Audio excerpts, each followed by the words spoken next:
दोस्तों, प्राण हमारे शरीर की ऊर्जा का आधार है। यही प्राण है जो हमें जिंदा रखता है, हमारे शरीर को, मन को और भावनाओं को स्ट्रॉन्ग करता है। एक्चुअल में प्राण हमारे पूरे शरीर को प्रभावित करता है या हमारे जीवन का आधार है। हमारी जो भी जीवनी शक्ति है वो प्राण की वजह से है। जिसके शरीर में जितना अधिक प्राण होगा, जितने अधिक प्राणिक ऊर्जा होगी, वो उतना अधिक एनर्जेटिक होगा, उसकी बॉडी की फंक्शनिंग उतने अच्छे तरीके से काम करेगी। यही प्राण हमारी नाड़ियों में जाके हमारे चैनल्स को क्लियर करता है, वहाँ से टॉक्सिन्स को बाहर निकालता है और साथ ही हमारे जो ऊर्जा चक्र हैं, ऊर्जा केंद्र हैं, जो एनर्जी सेंटर्स हैं, उनको स्टिमुलेट करता है। तो आज के वीडियो का विषय है प्राणायाम, और प्राणायाम का भी सही अभ्यास कर्म, कौन कौन से प्राणायाम कैसे कैसे करने चाहिए, उन सब के बारे में डिटेल से बात करेंगे। और अभ्यास के अंदर आप कौन कौन से प्राणायामों के लिए क्या क्या सावधानी रख सकते हो, उसके ऊपर भी बात करेंगे। तो दोस्तों, डिटेल से बात करते हैं। आज का जो वीडियो है ये प्राणायाम के अभ्यास कर्म के ऊपर है। नमस्कार, प्रणाम, मैं योगाचार्य पर आप सभी का स्वागत करता हूँ आज के इस वीडियो में। आज की वीडियो काफ़ी इंपॉर्टेंट है क्योंकि इसके अंदर 5 से 7 मैं प्राणायाम बताऊंगा जो सबसे ज़्यादा बेनिफिशियल हैं और सभी लोगों को इन अभ्यासों को करना ही चाहिए। अब इसके अंदर कुछ प्राणायाम होंगे जो कुछ लोग अवॉइड करेंगे, कुछ प्राणायाम होंगे जो कुछ लोग अवॉइड करेंगे, और कुछ प्राणायाम होंगे जो स्वस्थ व्यक्ति सभी प्राणायाम कर सकेंगे। तो प्राणायाम करने के सबसे पहले टाइमिंग और सावधानियों की बात करते हैं। तो सबसे टाइमिंग की अगर मैं बात करूं तो सबसे सही समय जो है वो मॉर्निंग का टाइम होता है। सूर्योदय के वक्त या सूर्योदय से थोड़ा पहले अगर आप प्राणायाम करने के लिए बैठते हो तो वो बेस्ट टाइम है। उस समय पूरे एनवायरनमेंट के अंदर प्राणिक ऊर्जा ऑटोमेटिकली बढ़ी रहती है, ऑक्सीजन लेवल हाई रहता है। उस समय प्राणायाम करने से ऑक्सीजन का इंटेक आपके शरीर के अंदर बहुत अच्छी प्रकार से होता है। दूसरा, प्राणायाम करने के लिए शांत और एकाग्रता जहां आप रख सको ऐसा स्थान का चुनाव करें। खुला एटमॉस्फेयर हो और शांत स्थान हो। आप नदी के किनारे, तालाब के किनारे बैठ के कर सकते हो, किसी पार्क में बैठ के कर सकते हो, बड़े पेड़ के नीचे बैठ के कर सकते हैं। किसी भी ऐसे स्थान पे बैठे जहां ऑक्सीजन लेवल हाई हो और वहां पीस हो, शांति हो। दूसरी चीज़, इस प्राणायाम या ये प्राणायामों का जो कर्म है ये कभी भी भरे हुए पेट के साथ में आप नहीं करेंगे, क्योंकि अगर पेट में पहले से खाना है तो पहले से आपका पेट साफ़ करें पहले। तो सुबह के वक्त मैंने जो बताया वो परफेक्ट टाइम इसलिए भी है क्योंकि रात भर के एक टाइम पीरियड के दौरान हमारी बॉडी काफ़ी टॉक्सिन्स को बॉडी को बाहर निकाल देती है और पेट इजीली खाली रहता है। तो सुबह का वक्त बेस्ट है। वैसे शाम के समय भी किया जा सकता है शौच आदि से निवृत्त होकर। ज़मीन के ऊपर बैठ के कभी भी डायरेक्ट प्राणायाम नहीं करने चाहिए। तो सबसे ज़रूरी है कि आपको एक योगा मैट, दरी या चादर की आवश्यकता पड़ेगी, उसके ऊपर बैठ के करें। अगर आप नीचे नहीं बैठ सकते तो किसी चेयर या फिर बेड के ऊपर बैठ के भी कर सकते हैं। बस प्राणायाम करते हुए एक चीज़ याद रखें कि आंखें हमेशा बंद रखें, कमर गर्दन हमेशा सीधी रखें। कमर और गर्दन की जो स्थिति है वो सीधी और अलाइन होनी चाहिए। अगर आप कमर और गर्दन मुड़ी हुई है तो इसका आपके शरीर के ऊपर दुष्प्रभाव भी पड़ सकता है और सही बेनिफिट भी आपको नहीं मिलता है। तो ये नियम थे। साथ ही अगर आप प्राणायाम का अभ्यास कर्म शुरू कर रहे हैं, प्राणायाम करना शुरू कर रहे हैं, तो आपको अगर वास्तविक बेनिफिट आपके शरीर को चाहिए तो आपको सुपाच्य आहार खाना चाहिए, हल्का और सुपाच्य आहार। साथ ही पानी पर्याप्त मात्रा में पिएं, क्योंकि प्राणायाम के दौरान पानी का कंजप्शन काफ़ी मात्रा में होता है। तो पानी पर्याप्त मात्रा में पिएं और हल्का और सुपाच्य और सात्विक आहार आप खाएंगे तो इसका बेनिफिट आपको मल्टीप्लाई होकर मिलेगा। अब शुरू करते हैं सबसे पहले अभ्यास के साथ। तो सबसे पहला हमारा अभ्यास होगा भस्त्रिका प्राणायाम। भस्त्रिका प्राणायाम को रेगुलर प्रैक्टिस में करना चाहिए। इसके ऊपर मैंने स्पेसिफिक वीडियो भी बनाया हुआ है। तो भस्त्रिका प्राणायाम को करने की विधि है कि आप नीचे किसी भी मेडिटेटिव पोस्चर में बैठ जाएंगे, दोनों हाथों से ज्ञान मुद्रा लगाएंगे और लंबा गहरा श्वास लेंगे, पूरा श्वास को बाहर छोड़ेंगे। पूरा श्वास अंदर भरा, पूरा श्वास बाहर निकाल दिया। 2.5 से 3 सेकंड में श्वास अंदर भरा, 2.5 से 3 सेकंड में श्वास को बाहर निकाल दिया। यही स्पीड और यही गति आपकी रहेगी। साथ ही इसकी टाइमिंग जो है उसका भी आपको ध्यान रखना है। बहुत तेज़ी के साथ नहीं करना, शरीर के अंदर कोई मूवमेंट नहीं होगा। ये तो ऐसे दोनों हाथों को घुटनों के ऊपर रख के। इस अभ्यास को कुछ लोग हाथों की मूवमेंट के साथ भी करते हैं, जैसे इनहेलेशन के साथ ऊपर हाथ लेके गए, एक्सहेलेशन के साथ नीचे।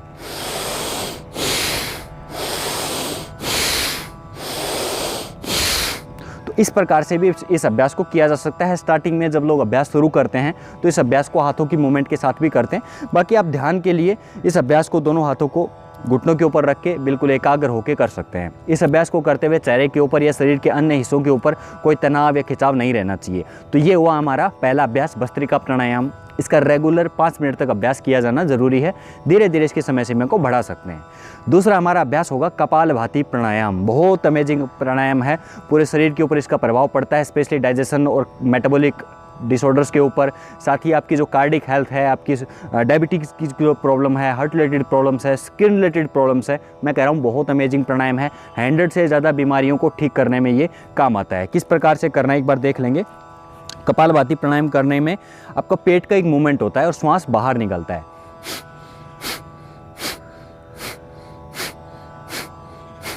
पेट अंदर जाएगा, श्वास बाहर निकलेगा, पेट अंदर जाएगा, श्वास बाहर निकलेगा, यही क्रम चलता रहेगा। 1 सेकंड में एक बार आपको स्टॉक लगाना है, एक बार श्वास को बाहर छोड़ना है। इसमें एक्टिवली आपका एक्सहेलेशन होता है, श्वास निकलने की प्रक्रिया होती है और श्वास लेने की प्रक्रिया होती है, वो अपने आप से घटित होती है। तो इसमें आप श्वास छोड़ने के ऊपर ध्यान रखेंगे और पेट के मूवमेंट को महसूस करेंगे। ये आपकी पेट की समस्याओं के लिए बहुत बेहतरीन और बेस्ट प्राणायाम माना जाता है। तो दूसरा अभ्यास हमारा हुआ कपालभाति प्राणायाम।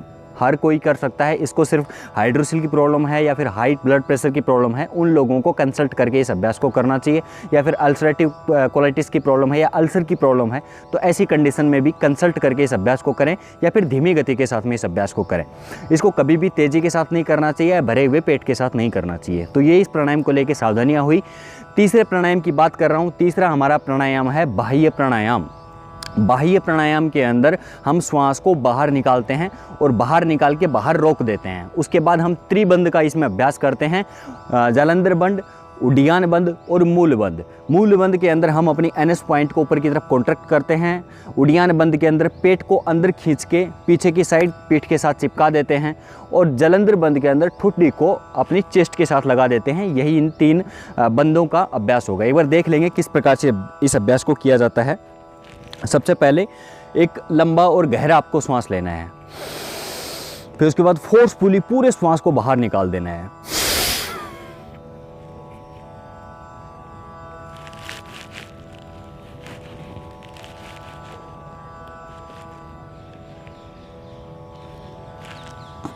यथाशक्ति रुकने के बाद धीरे धीरे फिर सभी बंदों को हटाते हुए पुनः आप श्वास अंदर लेंगे। तो ये इसका अभ्यास का तरीका होगा। जो हमारा बाह्य प्राणायाम है, इस अभ्यास को त्रिबंध के साथ में करना चाहिए। इस अभ्यास से आपकी पेट की मांसपेशियों के लिए ये बेस्ट अभ्यास माना जाता है, क्योंकि इसमें आप पेट को अंदर की तरफ खींचते हो तो एक वक्त तक पेट की मांसपेशियों को ब्लड का फ्लो रुक जाता है और जैसे ही आप इसको रिलीज़ करेंगे ऑक्सीजनेटेड ब्लड वहाँ तक जाएगा और उनको एनर्जी और न्यूट्रिशंस प्रोवाइड करेगा। साथ ही इस प्राणायाम का एकाग्रता के लिए बहुत बेहतरीन अभ्यास है। इसके अभ्यास से मणिपुर चक्र के ऊपर विशेष प्रभाव पड़ता है। साथ ही जब मूल बंद का हम कॉन्ट्रैक्शन करते हैं तो ये आपके जेंटल ऑर्गन्स की फंक्शनिंग को इम्प्रूव करने में भी बेस्ट रोल प्ले करता है। साथ ही जालंधर बंद इसमें लगाते हैं तो आपके कैरोटिड साइनस के ऊपर भी इसका प्रभाव पड़ता है। तो आपके ब्लड सर्कुलेशन के अंदर, आपकी ब्लड प्रेशर को कंट्रोल करने के अंदर, साथ ही बॉडी के अंदर ऑक्सीजन लेवल को कंट्रोल करने में कैरोटिड साइनस का अहम रोल है। जब हम जालंधर बंद लगाते हैं तो कैरोटिड साइनस की फंक्शनिंग बढ़ती है। तो ये बेस्ट प्राणायाम है, बाह्य प्राणायाम। इस अभ्यास को किया जाना चाहिए। बस इस अभ्यास को वो लोग ना करें जिनको भी अल्सरेटिव प्रॉब्लम है या फिर हाई ब्लड प्रेशर की प्रॉब्लम है, वो लोग कंसल्ट करके फिर इस अभ्यास को करना शुरू करें। तीसरा अभ्यास बता रहा हूँ, अग्निसार क्रिया, या इसको अग्निसार प्राणायाम भी बोला जाता है। अग्निसार क्रिया भी बहुत अच्छी और बेहतरीन प्राणायाम है। ये आपकी डाइजेशन फायर को बहुत तेज़ी के साथ बढ़ाता है।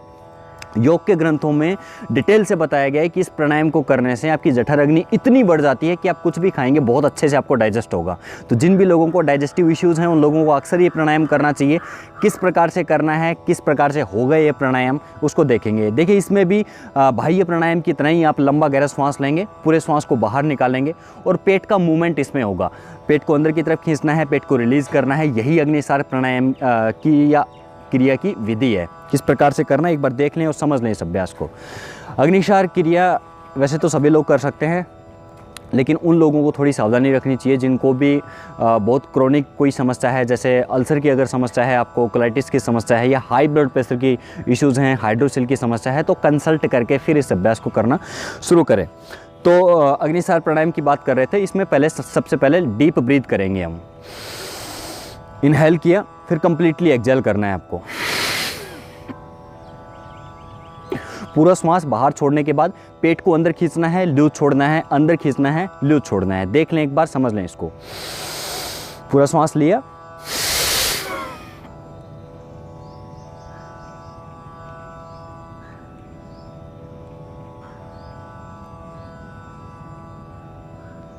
इसी प्रकार से इस अभ्यास को किया जाता है। पेट अंदर जाएगा, लूज छोड़ेंगे, पेट को अंदर खींचेंगे, फिर से लूज छोड़ेंगे। इससे आपकी पेट की जो फंक्शनिंग है ना, मैं कह रहा हूँ बहुत अमेजिंग तरीके से बढ़ेगी। आपकी डाइजेशन फायर बढ़ेगी, साथ ही साथ आपकी एब्जॉर्प्शन की शक्ति भी बढ़ जाएगी। जो आप खा रहे हो वो ठीक प्रकार से डाइजेस्ट होगा और शरीर के ऊपर ठीक प्रकार से लगेगा। अक्सर हम जो आहार खाते हैं उसका बहुत कम हिस्सा एब्जॉर्ब कर पाते हैं, अवशोषित कर पाता है शरीर।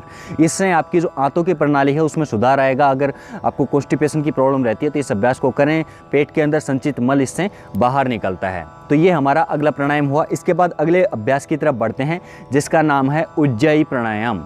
उज्जाई प्राणायाम गले के लिए, थायराइड के लिए, या जो लोग बोलने का काम करते हैं या जो सिंगिंग का रोल प्ले करते हैं उन लोगों के लिए बेस्ट है ये प्राणायाम। साथ ही थायराइड की हेल्थ को इम्प्रूव करने के लिए बहुत अच्छा है।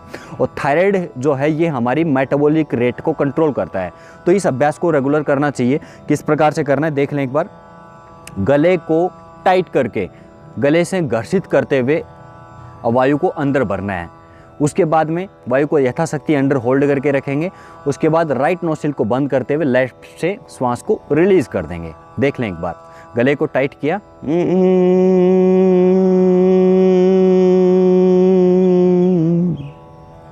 पूरा श्वास अंदर भरा। उसके बाद यथाशक्ति लॉक लगाएं, अपने ठुड्डी को कंठकूप में लगा दें, नीचे से एनएस को कॉन्ट्रैक्ट करें, मूल बंद लग गया। यथाशक्ति रुकने के बाद धीरे धीरे बंदों को हटाएंगे, राइट नोस्ट्रिल को बंद करेंगे, लेफ्ट से श्वास को रिलीज कर देंगे। बहुत अच्छा अभ्यास है आपका उज्जाई प्राणायाम। उज्जाई प्राणायाम को रेगुलर किया जाना चाहिए। सभी लोगों के लिए बेनिफिशियल है। इससे आपकी गले की फंक्शनिंग है वो इम्प्रूव होगी। साथ ही गले में जमे हुए कफ को भी ये बाहर निकालता है, मेटाबॉलिक रेट को इंक्रीज करता है। तो मेरे हिसाब से ये एक बहुत अच्छा अभ्यास है, सभी लोगों को करना चाहिए। शुरू में जब आप अभ्यास करोगे तो हो सकता है आपको एक बार करने के बाद खांसी आने लगे। तो खांसी आना कोई बैड सिम्टम नहीं है, ये सही सिम्टम है कि आपने ठीक से किया है। क्योंकि जब आप इसको करोगे तो गले के अंदर आपको कंपन महसूस होगा, कंपन की वजह से हो सकता है खांसी आ जाए। इसको करने के बाद दोनों हाथों को घर्षित करें इस प्रकार से और गले के ऊपर मसाज दें।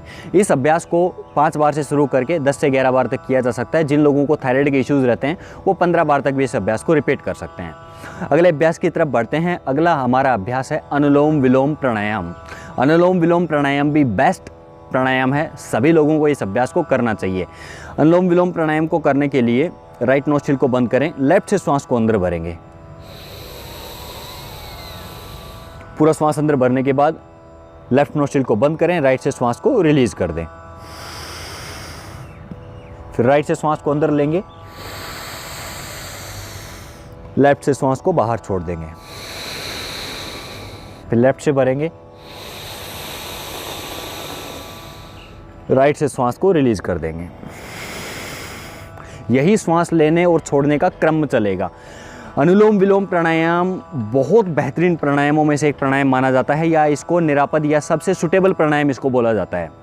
अनुलोम विलोम प्राणायाम आपके शरीर के लिए तो अच्छा है ही, आपके मेटाबॉलिक रेट के लिए तो अच्छा है ही। साथ ही इस प्राणायाम का विशेष बेनिफिट ये है कि ये आयुर्वेद में बताए गए वात, पित्त और कफ तीनों दोषों को, त्रिदोष को संतुलित करने का काम करता है। साथ ही दोस्तों अनुलोम विलोम प्राणायाम आपकी कार्डिक हेल्थ के लिए, स्किन के लिए, मेंटल पावर को इंप्रूव करने के लिए बहुत बेस्ट प्राणायाम बताया जाता है। तो इस अभ्यास को भी आप 5 मिनट से शुरू करके धीरे धीरे इसकी समय सीमा को बढ़ा सकते हैं।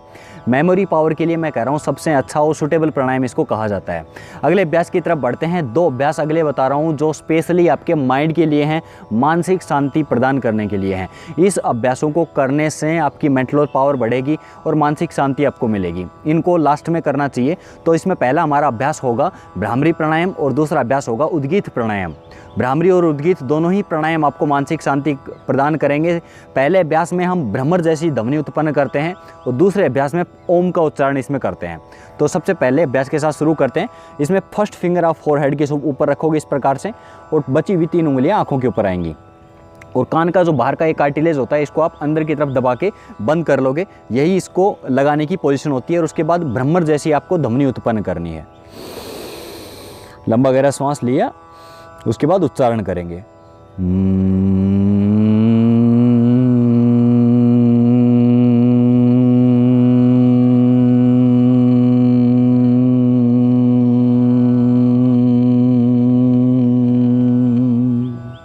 ये हुआ भ्रामरी प्राणायाम। इसके बाद होगा उद्गीत प्राणायाम। पूरा डीप ब्रीथ करते हुए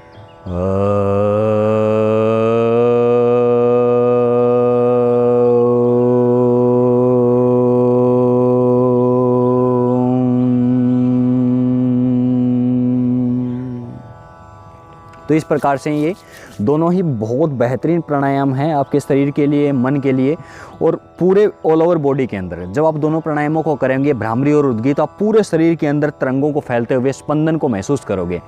इन दोनों प्राणायामों का डायरेक्ट इफेक्ट जो है वो आपके माइंड के ऊपर पड़ता है। साथ ही इन प्राणायामों को उन सब लोगों को करना चाहिए जो भी इंटेलेक्चुअल वर्क करते हैं, कुछ भी ऐसा काम करते हैं जहाँ आपके दिमाग का इस्तेमाल होता है, क्योंकि ये मानसिक शांति के लिए, मेंटल पीस के लिए बेस्ट प्राणायाम है। तो ये दोस्तों एक सही अभ्यास क्रम था इन 8 प्राणायामों का, किस क्रम के साथ और किस स्पीड के साथ, किस गति के साथ और कितनी बार इन अभ्यासों को करना चाहिए।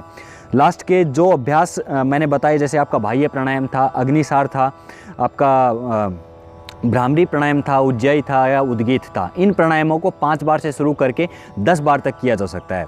ऐसे ही अनुलोम विलोम, कपालभाति और भस्त्रिका प्राणायाम, इन प्राणायामों को आप 5 मिनट से शुरू करके धीरे धीरे इनकी समय सीमा को बढ़ा सकते हैं। अगर आपको कोई शारीरिक समस्या है तो आप इन प्राणायामों की जो टाइमिंग है उसको इंक्रीज़ करें, अधिक समय तक आप अभ्यास करें, क्योंकि शरीर को रोग तभी होता है जब शरीर के अंदर प्राणिक ऊर्जा कम होने लगती है। तो इन प्राणायामों का जब आप अभ्यास करोगे तो आपके शरीर के अंदर प्राणिक ऊर्जा बढ़ने लगेगी और प्राण ही जीवन का आधार है। आज की वीडियो का टॉपिक यही था। वीडियो अच्छा लगा हो, इन्फॉर्मेटिव लगा हो तो चैनल को सब्सक्राइब कर लें। साथ ही इन वीडियोज़ को अन्य लोगों के साथ भी शेयर किया करें, क्योंकि योग, आयुर्वेद और नेचुरोपैथी ही एक ऐसा साधन है जिससे हम निरापद तरीके से अपने आप को, शरीर को स्वस्थ रख सकते हैं। साथ ही हमारे परिवार का हम बिना पैसे खर्च किए हेल्थ को बनाए रख सकते हैं, स्वास्थ्य बनाए रख सकते हैं। तो आज की वीडियो में यही था। Always stay healthy, be happy. जय हिंद।